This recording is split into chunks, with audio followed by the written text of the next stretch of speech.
I didn't realize ordering dinner that night would turn into the most terrifying experience of my life.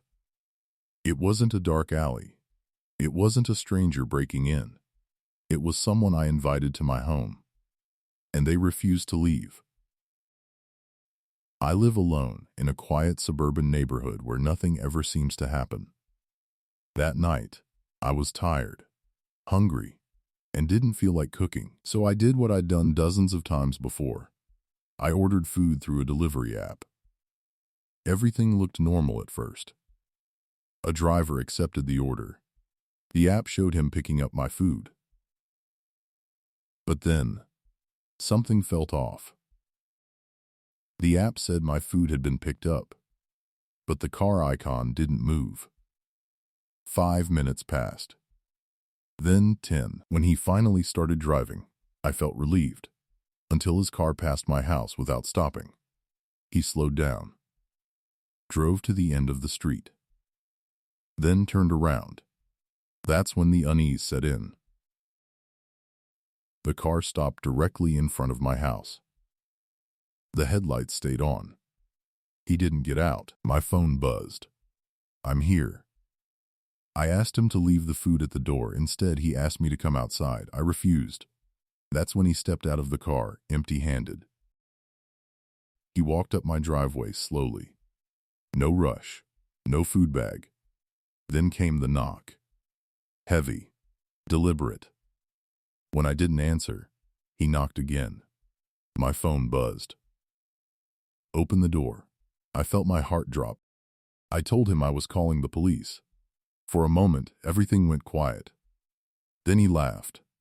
Not loudly, just enough to let me know he wasn't scared. He stepped back, picked up the food, and returned to his car. I thought it was over. Instead of leaving, he drove away, then circled the block. Once, twice. On the third time, he parked a few houses down and just stood there, watching. That's when I called the police. While I was on the phone, my doorbell rang. I froze. There was no way he could have reached my door that fast, unless he'd come around the side of the house. The knocking came next. "Ma'am, I just need to talk to you." I told him the police were coming. He went silent. I heard footsteps moving along the side of my house, not leaving, searching, checking windows. I stayed frozen in place until sirens finally cut through the night. By the time police arrived, the driver was back in his car. They questioned him while another officer spoke to me. The driver claimed I invited him inside. That wasn't true. Police searched his car. There was no food, no active delivery. Instead, they found gloves, duct tape, and a phone mounted on the dashboard, already recording. He was arrested that night. Later, an officer told me other people had reported him before. Strange behavior, uncomfortable encounters.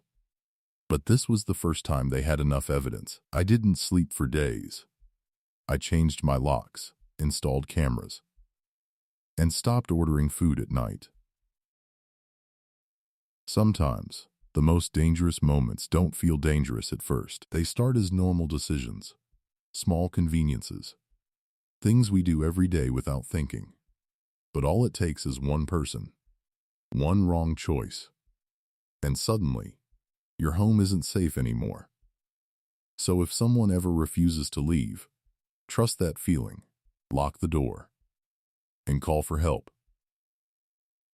Because not everyone who shows up plans on leaving.